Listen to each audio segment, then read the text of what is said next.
We're going to start out with the lumbosacral fascia. The client's in prone, and you're going to be beside them. Then you're going to place one hand over the lower lumbar segment, L4 and L5, and one hand in L1 and L2 in the superior lumbar area. You're then going to move inferior and superior, left and right rotation, and then clockwise and counterclockwise motions, looking for where there's restrictions and where there's motion available.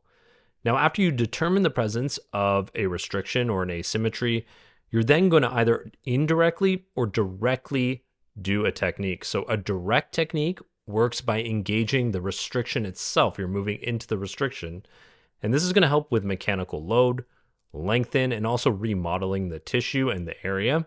It's often used when tissue feels dense or bound down.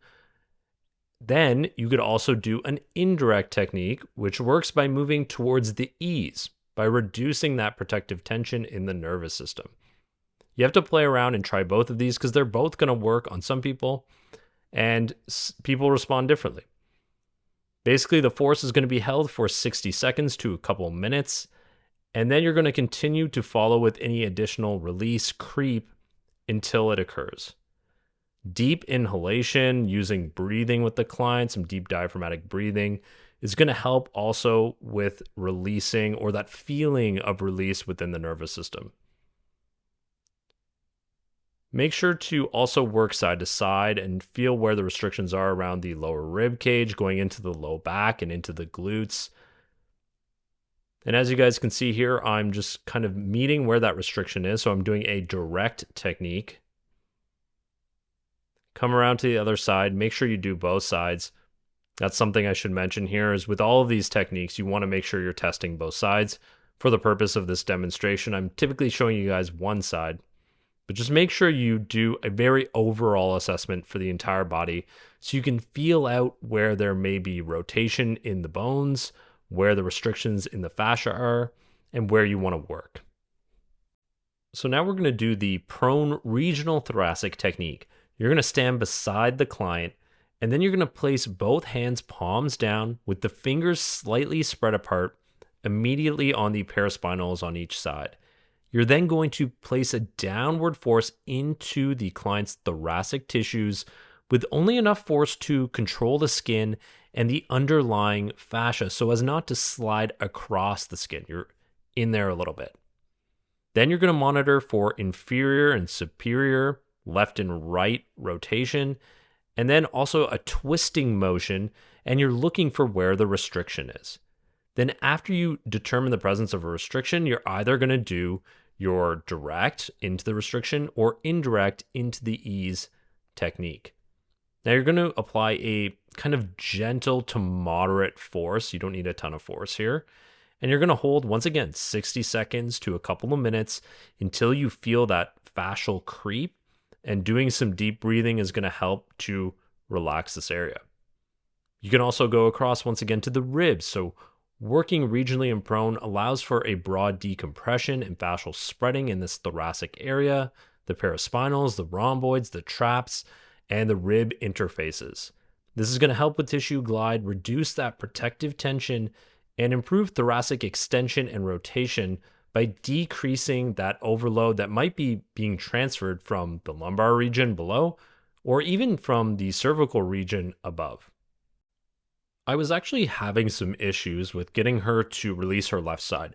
So if you have a client who has one side with excessive tone, you can do a little bit of rocking mid-treatment. This is going to provide some safety, movement that allows them to kind of reduce the threat perception that their body has kind of placed on them. And rocking is also going to change the way force moves through the fascia. So a chronically tense side is often holding rigid stabilization patterns. Gentle oscillation. Try it out. If someone's feeling kind of, stuck, it won't release. Gentle oscillation. Hold it. Do it for about a minute. Go up and down around the area, integrate it into that entire backside of the body. And this is going to help the client feel safe. Then go back to your fascial techniques and give them another shot to see if the release occurs a little bit easier. With the upper portion of the back and the upper trapezius, As we know, this is the area where we hold our stress. It's all clenched in there from all the modern things that we think are comforts, but are actually causing us stress.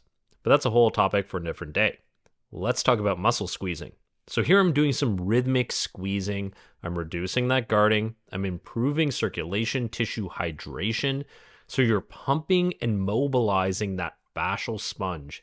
As you guys can see, I'm grabbing and I'm just doing this kind of rhythmic squeezing of the muscle. And this is going to be really good for warming things up, for doing more fascial techniques, and also just relaxing the client. I like to direct my hand pressure downward through the upper traps, get the client's hair out of the way if you have a female or long haired client. And then you're going to reduce that rolled forward shoulders that we all have because we hold that excessive elevation and anterior pull. Now, a downward fascial vector, like pushing downward like I am, is going to be good for decompression, scapular settling, and then reducing that protective kind of elevation pattern. You feel protected. It's an innate human response, animal response to roll forward to protect yourself. So hold them in this. This can be an emotional technique. So you want to make sure that you go into this slowly. You're reducing that upper trap dominance and you're improving that scapular positioning.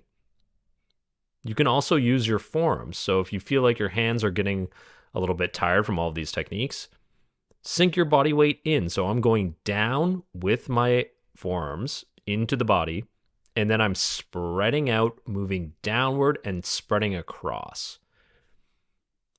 From a fascial perspective, you're influencing how the tension is distributed through the shoulder girdle and the thoracic fascia. So many rolled forward shoulder clients are also going to have elevation, guarding. This downward pressure is going to soften everything. You're softening the stress, the emotion held in that area, feeling like you need to guard and protect. You don't need that in this moment. You're decreasing that.